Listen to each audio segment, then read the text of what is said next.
Yo, yo, yo, what is up, guys? It's Cohen back here again tonight with another episode of After the Buzzer. No episode last night. There were only 2 games, so there wasn't that much to talk about. So, coming into this, there is a lot to talk about. I'm not going to so much talk about the Celtics-Nets game, particularly because the Celtics got eliminated. And if you saw what I did the other day when the Heat got eliminated, I made a full video talking about the Miami Heat, what's next for them, what's next in their offseason. And so I'm going to drop a video like that midday tomorrow for the Celtics. So I'm probably going to more talk about the Nets in that section. I won't talk much about what's in the future for the Celtics. So just as a precursor before I get to that towards the end of the video, I do, though, want to start with the Blazers-Nuggets game. Just a fair warning, this and the Suns-Lakers sections are going to be a lot of ranting, just because there were things in both of these games that really pissed me off. In particular, when we talk about this Portland-Denver game, Damian Lillard just had one of the best, in fact, I might even go ahead and say the best offensive performance I have ever witnessed in the NBA playoffs, ever. Maybe even ever before I was even alive to witness these things.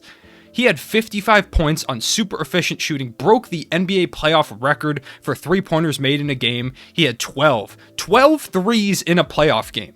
I saw Game 6 Klay Thompson drop 11 threes and destroy the Thunder beneath his feet. Destroy the Russell Westbrook, Kevin Durant era with just one night of shooting. And that was one of the most impressive things I've ever seen in my entire life. So to see Damian Lillard go ahead and break that, you probably know how crazy that was for me. Also, as a Thunder fan, watching Damian Lillard hit the same type of shots that he hit that sunk the Thunder when he hit that three over Paul George in that first round series. Dame is unbelievable. 55 points. 10 assists, 6 rebounds, shot after shot, 2 amazing threes to send it to overtime and double overtime. And the Blazers lost. 147 to 140. They lost this game. He had 55 points. It's very rare that you see a player scored this much in the playoffs. I'm pretty sure that puts him at 3rd or 4th all-time in a game in playoff scoring. Not only that, but it was super efficient. He had 10 assists, and he broke the record for all-time three-pointers made in an NBA playoff game. And his team lost. I don't know what you say. It's so bad. His teammates sold him hard in this game. Robert Covington had 2 missed dunks, and one in overtime, one in double overtime, that really screwed them. He had 2 really bad missed dunks. Basically, CJ McCollum also really struggled in this game. Don't forget that CJ McCollum has had some incredible playoff moments in the past, in particular against the Denver Nuggets. Just a couple of years ago when they faced the Denver Nuggets in this Western Conference semifinals, CJ McCollum was the reason they won that series. But today he was not good. And he was just he was struggling hard. He couldn't hit a shot. And anytime Dame deferred from like the 4th quarter onward, especially in those 2 overtimes, anytime Damian Lillard deferred, everything went terribly from there. It was just awful. They couldn't stop Jokic at all. Jusuf Nurkic fouled out again. He has 25 fouls, and it's 5 games into the series. 25 fouls. He's averaging 5 fouls a game. You can't do that. You are the guy who needs to stop Jokic. Given you can't stop Jokic, but he's a better option than putting Robert Covington out there, because that takes away a guy that could guard one of those other guys. For example, a Michael Porter Jr. who had a really good game and sunk a 3 in the corner that really helped the Nuggets out in this one. Maybe he could have guarded Monte Morris, a guy who murdered them this game. Monte Morris had probably the best game of his entire career tonight because they had no one to stop him. Maybe if you had someone like Robert Covington available to guard one of those guys, you could stop that. But no, Jusuf Nurkic has to foul out again. It's bad. He has to be better. CJ McCollum in this game had to be better. Norman Powell having 13 points in 51 minutes, you've got to be better. Robert Covington, for those 2 missed dunks, had some solid moments, but he's also got to be better. 8 for Melo, 6 for Anthony Simons, 4 for Enes Kanter, who just really isn't playable in this series because he gets killed by Jokic anytime he steps on the court. This was just all Dame. It was the Dame show. Dame was the reason they were in this game. And it wasn't enough. Which is incredible to say, because if they had won this game, I would firmly say this is the best offensive performance of all time in the NBA playoffs. I might even still say that, because if you were watching what I was watching, if you didn't watch the game, please go watch highlights. I beg you that you go watch those highlights, because it was one of the greatest displays of offensive basketball I've ever seen. Dame wasn't just hitting open shots. He was hitting step back contested threes. He was hitting stuff from just inside the logo. Heading before overtime, at the end of the 4th quarter, he got the ball at half court and just went like this. He's like, get out of the way. I'm doing this. And he just pulled it from 3 and drilled it. It was unbelievable. It's like cold-blooded type stuff. one of the most clutch players that we've seen in a long time in the NBA playoffs, hitting so many tough shots. He's had his struggles here and there. He has. There have been times where he hasn't quite performed in the playoffs, but tonight he did incredibly, and his teammates needed to have his back, and they didn't. And it was really tough to watch. As a Thunder fan, you may think I don't like Damian Lillard. I like Damian Lillard. He hits crazy shots. I think it's super fun to watch him play. And he's one of the best, like I said, one of the best clutch shooters we have in the NBA today, if not the best at times. And so it sucks to see a guy who put his blood, sweat, tears, heart, soul, whatever you want to say out there on the basketball court tonight, and they lost. That sucks. Credit to the Nuggets, because despite that performance, they did a great job of locking up the rest of the guys and given Damian Lillard was cooking whoever they put on him, but the other guys couldn't really do much. Also in this game, like I said, I have to give a shout to Jokic. He played like the MVP, 46 minutes, 38 points, 11 rebounds, 9 assists. He was their go-to guy every single possession in overtime, and he made the Blazers pay almost every single time. Michael Porter Jr., 26 and 12, 18 for Austin Rivers, 14 and 10 for Aaron Gordon, 28 for Monte Morris, who was like, this was his best performance by far of his career. I don't even need to check his career highs. This was his best performance. It was incredible. And I think it just speaks to how much this Blazers team needs to blow things up. You can keep Dame. You can. But so many changes are needed on this roster. This is a Nuggets team without Jamal Murray, a player who in a playoff series last season averaged about, 1 billion points per game in the first round series against the Utah Jazz, and he played incredibly well the rest of the playoffs as well, especially against the Clippers. He had one of the best playoff runs we've seen ever, especially for a guy who's still super young. So they're playing without him, and it doesn't matter, because the Blazers can't stop anyone. They couldn't stop Monte Morris. If it was Jamal Murray out there, if Jamal Murray was in this series, it probably would have been a sweep, to be honest. I still wouldn't be surprised if this goes 7 games, because the Blazers are really good, or Dame is really good, excuse me. The Blazers are a good team, or at least an okay team. They made the playoffs, they're a 6th seed, and they're giving the Nuggets problems, so they have to at least be a decent team. But there are some nights like this where I watch Damian Lillard play, and I watch some of the other guys around him, and I'm like, how did this team... I thought this team was going to be the 3 seed in the Western Conference. I did.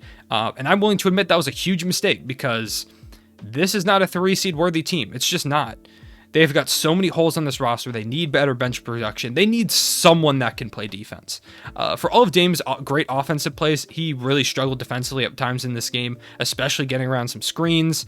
But that really doesn't matter when you put up 55 points and 12 threes. It really doesn't matter. Your teammates have to do something for you. And they just didn't. It was frustrating. I'm not a Blazers fan. I'm not.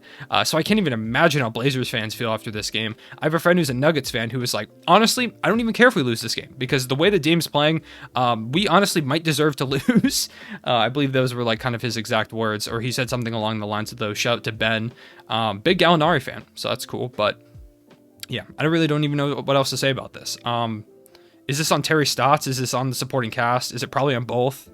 Yeah, probably on both. But it's not on Dame.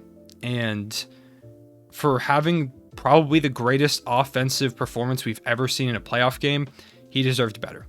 So half of the NBA Twitter, I guarantee, is tweeting out free Dame right now. I haven't checked my phone in a little bit because I wanted to get this video out to y'all. To be honest, the Suns-Lakers game isn't even done, or it's probably close to done as I'm recording this. Oh, it just ended. Cool.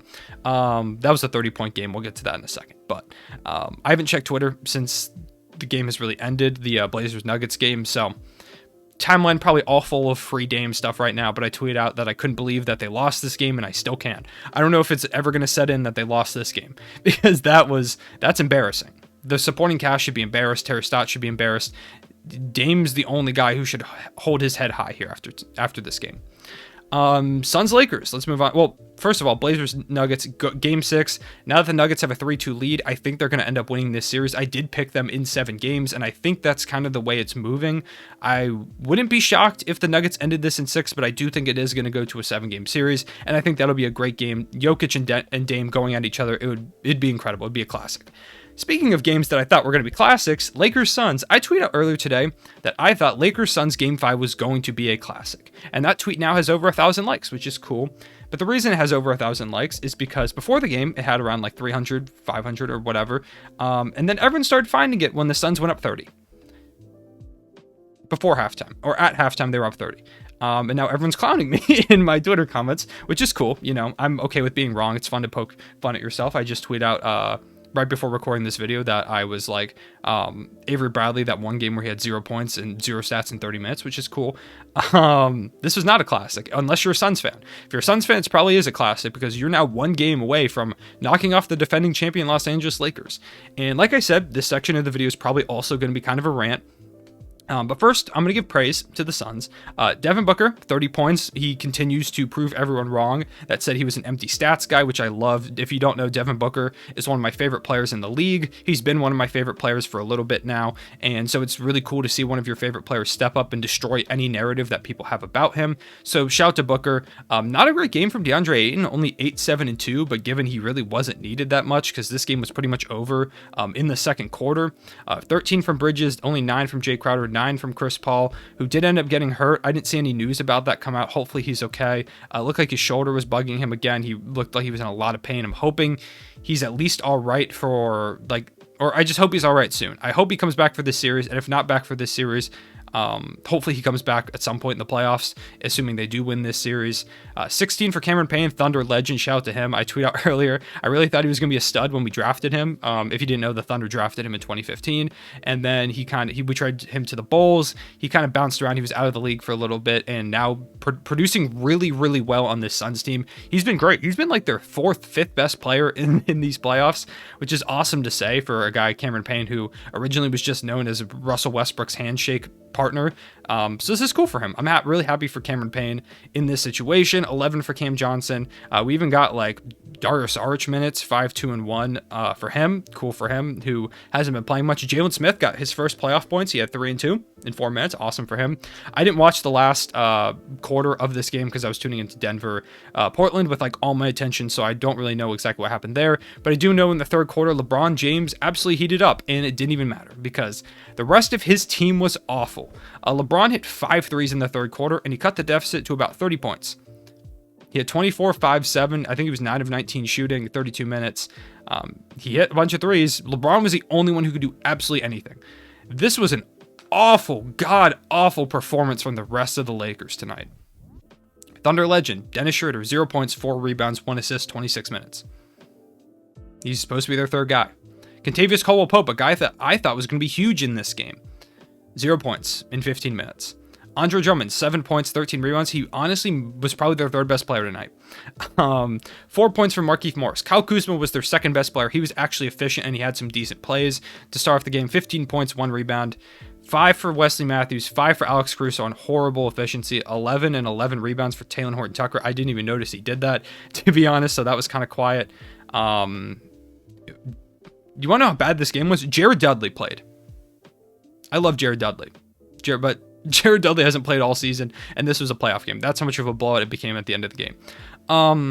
The Lakers and Frank Vogel looked like they were running, I don't know, so if you've ever played like rec basketball and the coach doesn't really like do anything in particular, he kind of like sets up maybe an offensive scheme of like, oh, like big guys get in the post, like shorter guys play on the perimeter or whatever. But if you've ever played like rec basketball, maybe when you were like, I don't know, like 10 through like 14 or something like that, like you're younger.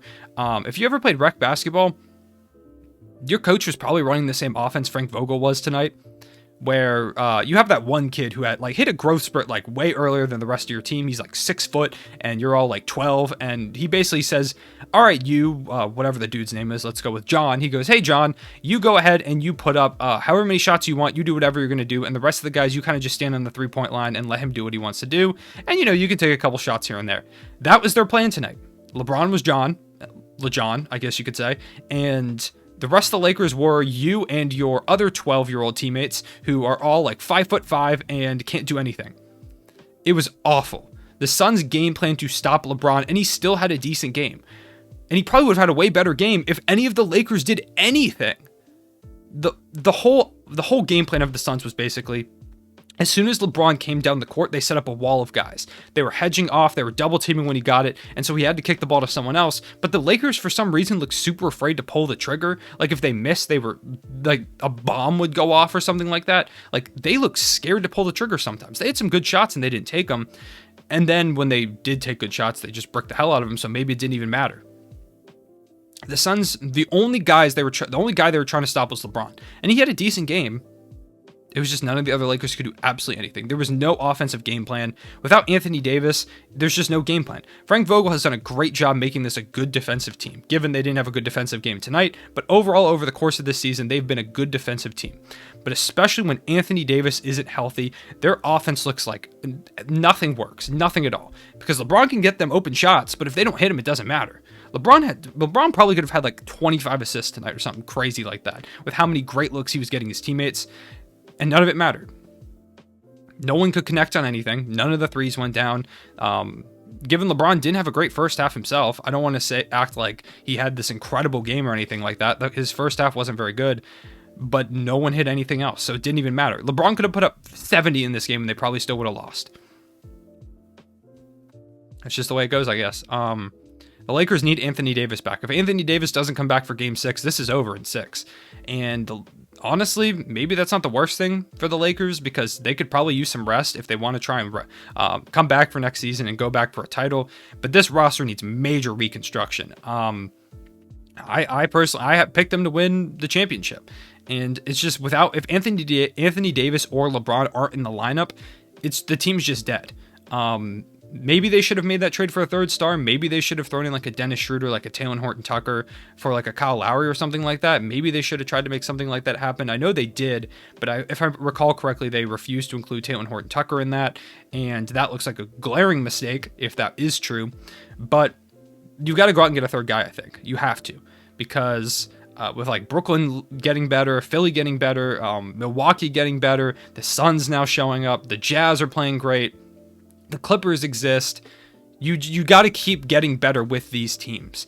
And a lot of these guys that they came in that were supposed to be good this season kind of regressed hard.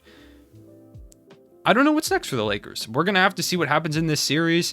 Congrats to the Suns for winning this game. This is one of the biggest wins they've had in a long time. So if they are able to pull it off, I'll be rooting for the Suns the whole way, because if you did not, like I said, Devin Booker is one of my favorite players, and I love Chris Paul, and I'm happy for Cameron Payne balling out. So I'm a big Suns fan in these playoffs, so good for them. I'm happy for them. I just hope Anthony Davis comes back for Game 6 so we can see a healthy game from both sides, which has been kind of rare in this series with Chris Paul dealing with some injuries and now AD going out. Yeah, so that's my rant about the Lakers. Shout out to the Suns, though. They deserve credit. Finally, like I said earlier, I'm not going to talk much about Boston here. Jason Tatum had 32 points, 9 rebounds, 5 assists. Evan Fournier with 18, 14 for Marcus Smart. Romeo Langford had a great game here with 17, and then 13 for Jabari Parker. In only 14 minutes, a guy who didn't play like any basketball for the first few months of the season. And then the Celtics picked him up and said, "Hey, we're going to make you a playoff contributor on this team." And he said, "All right, cool." And he scored the basketball. He did a good job, and he played a role for this team down the stretch and in the playoffs. Happy for him. Former top 3 pick. Hopefully he's able to find some kind of footing. Maybe he could be a good bench scorer for the rest of his career. ACL injuries suck is really what it comes down to. But like I said, I'm going to talk about them mainly in my video I drop tomorrow, where I'm going to talk about kind of why the Celtics were so disappointing this season and what they need to do going forward. So if you want to see that video, drop a like, let me know in the comment section below, and be on the lookout for that tomorrow. But on the Brooklyn side of things, finishing off this series with a Game 5 win, blowout fashion, as most of these games have been, other than the one that Boston took. Credit to them for even taking a game, to be honest. I thought this was a sweep, but Kevin Durant, Kyrie Irving, James Harden, unstoppable. James Harden with 34, 10, and 10. I want to give him a shout out, because I feel like I haven't talked enough about how good James Harden's been over the course of this season on my channel. So I want to say James Harden's been great. And I think if the Nets do win the finals, my early pick for finals MVP is probably James Harden. I think Kevin Durant is probably the favorite for it, but the way that James Harden impacts this team, if the Nets win the finals, I think it's going to be because of the way that James Harden operates this offense, the way that James Harden plays, the way that James Harden makes for this team, the way he steps up whenever they need him to. I think James Harden is the most important player to this Nets team, and he's going to be critical going forward, going up against the Milwaukee Bucks in the second round, a series that I've been dying to see all season, ever since they had all those incredible regular season matchups. I can't wait. It's going to be incredible. And I don't know who I'm going to pick. I picked Nets in 7 to start off, but the way that the Bucks played, I really don't know. The Bucks could definitely take this series. I think it's gonna be like potentially a 7-game series. I hope it is. I'm going to be looking out for it. I'm going to do a series preview, I think, of all of the second round matchups as they kind of get more set. So also be on the lookout for those videos. But credit to the Nets. If you did not know, Kevin Durant, Kyrie Irving, and James Harden set the record for most combined points per game in a playoff series amongst 3 players ever. No trio, has ever put up that many combined points in a playoff series ever. Assuming I read the stat right, I'm pretty sure that's what it was. I don't think it was first round. I think it was just all series ever, which is an incredible feat, and it really speaks to how good this Nets team is offensively. I had a tweet the other day that I feel like is really, really, it kind of applies here a lot, that you can't look down when you're watching the Nets play because you might miss a 25-3 run in like the first 5 seconds that you look down. That's how explosive their offense is between those 3 guys. Joe Harris, Blake Griffin, who's had some moments here and there, Bruce Brown, Landry Shamet, Nick Claxton, like these are the guys that play for them. It's exciting. The Brooklyn Nets are fun to watch, and I think this Bucks Nets second round series is going to be one of the best series we've seen in a long time, assuming I'm right. I did say that these were going to be the best or some of the best playoffs ever, and given we have had some disappointing series to start off the first round, especially out east, the East kind of let me down. I really thought Bucks Heat was going to be a good one. Yeah, we'll see how that goes. So overall, shout out to the Brooklyn Nets for advancing. Shout out to the Celtics for even taking a game, like I said, and be on the lookout for a video talking about the Boston Celtics or some point tomorrow. It's probably during like midday, maybe like 4 or 5-ish. So that's all I have to say about these games. Let me know what you think about the Blazers-Nuggets game, what you thought about Dame's performance. Did you watch it? If you didn't, like I said, please go watch the highlights. It was incredible. Are the Nuggets going to finish this series in 6? Same with the Suns. Can they finish off the Lakers in 6 games? Will Anthony Davis be back? And ultimately, who do you have in the Nets-Bucks series? Like I said, I want to do a preview of that. So if you want to see me do a series preview of that before it happens, make sure to comment down below letting me know. Drop a shout out Devin Booker in the comment section below if you actually no. Either that, shout out Devin Booker, or shout out Dame in the comment section below if you made it to this point in the video, to give both of those guys credit for the great performances they had tonight. I appreciate you guys watching this video so much. I will see you guys later. Real one, say it back.